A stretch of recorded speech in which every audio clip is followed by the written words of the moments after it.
Sura At-Tahrim, ang ipinagbabawal. Sa ngalan ng Allah, ang mahabagin, ang maawain. O Propeta, bakit mo ipinagbabawal sa inyong sarili ang anumang ipinahintulot ng Allah para sa iyo? Hinahanap mo ba ang pagsang-ayon ng inyong mga asawa?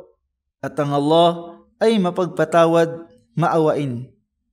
Katiyakan, iniatas na ng Allah para sa inyo, mga Muslim, ang pagwawalang saysay sa inyong mga pangako o panunumpa. At ang Allah ang inyong tagapagtanggol at siya ang maalam, ang tigib ng karunungan.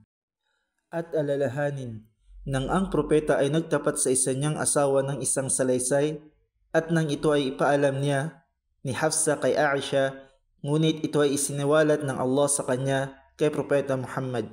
Nagawa niyang mabatid ang isang bahagi nito ng salaysay at hinayaang itago ang isang bahagi. Kaya, nang ipaalam niya ng sugo ng Allah sa kanya kay Hafsa ang tungkol dito, si Hafsa ay nagsabi, "Sino ang nagsabi nito sa iyo?" Ang sugo ng Allah ay sumagot, "Ipinabatid sa akin ng maalam ang nakababatid." At kung kayong dalawa, Aisha at Hafsa, ay magbalik loob sa pagsisisi sa Allah, ito ay makabubuti para sa inyo, sapagkat ang mga puso ninyong dalawa ay lumihis. Ngunit kung kayo ay magsapakatan laban sa kanya, kay Propeta Muhammad, magkagayon, katotohanan, ang Allah ay kanyang tagapagtanggol, at ang Anghel Gabriel at ang mga matutuwid mula sa mga naniniwala, at ang mga anghel, bukod pa riyan, ay kanyang mga tagapagtaguyod. Maaaring ang kanyang Panginoon ay magpalit para sa kanya ng mga asawang nakahihigit kaysa sa inyo, kung kayo lahat ay kanyang hiwalayan. Mga asawang tumatalima sa Allah, naniniwala, tapat na masunurin, lagi nang nagsisisi, sumasamba at naglalakbay, silang mga balo at mga dalaga.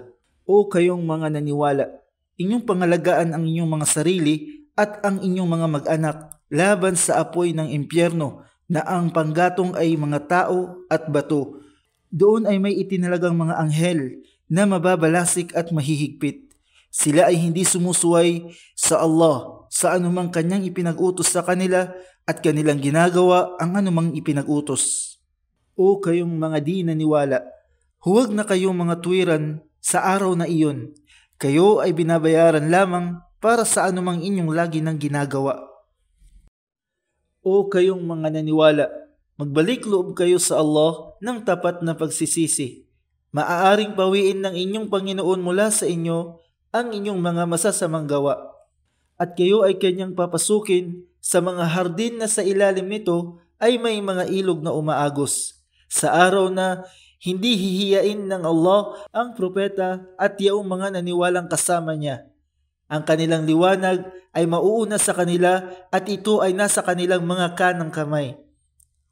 At sila ay magsasabing, "Aming Panginoon, gawin mo pong ganap ang aming liwanag. Gawin mo pong ganap ang liwanag para sa amin at kami po ay iyong patawarin. Katotohanan, ikaw ang tanging may ganap na kakayahan sa lahat ng bagay." O Propeta, ikaw ay magpunyagi at makipaglaban sa mga di naniniwala at sa mga mapagkunwari, sapagkat ang kanilang kanlungan ay impyerno at ito ay sadyang napakasamang patutunguhan. Ang Allah ay naglahad ng isang halimbawa para sa mga di naniniwala, ang asawa ni Noah at ang asawa ni Lut.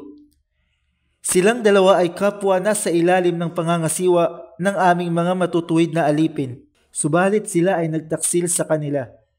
Kaya sila ay walang nagawang tulong para sa kanilang dalawa laban sa parusa ng Allah.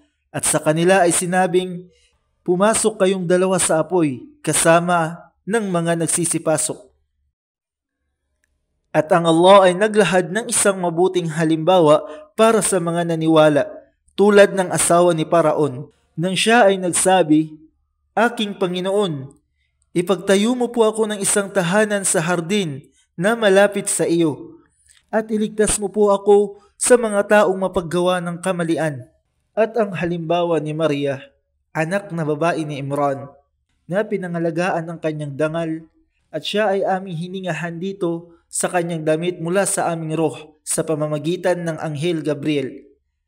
At siya ay naniwala sa mga salita ng kanyang Panginoon at sa kanyang mga kasulatan.